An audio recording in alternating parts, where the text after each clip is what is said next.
अमरीकी senator Chris Murphy ने Donald Trump को ईरान के खिलाफ जंग में मुकम्मल नाकाम करार दे दिया। CNN से गुफ्तगू में उन्होंने कहा कि B-2 तैयारों से अमरीका ईरान की जौहरी तंसीबात तबाह करने में न सिर्फ नाकाम रहा बल्कि अमरीका ने ईरान को मॉस्को के मजीद करीब कर दिया। उन्होंने कहा कि अमरीका ईरान में निज़ाम की तब्दीली के मंसूबे में नाकामी से दो चार हुआ।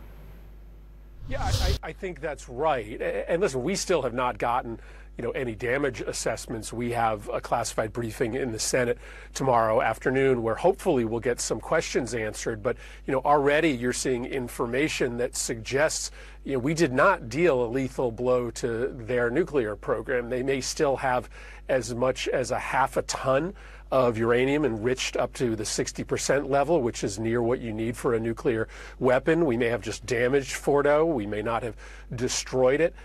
And so if that's the case, if their nuclear program is still basically intact, and now they know that, the only way the regime survives is by speeding towards that weapon, in the medium to long range, this might get worse for the United States, not better. So, we still don't even have all the facts to know how impactful this strike was, but it certainly is going to alter the calculus of the Iranian regime.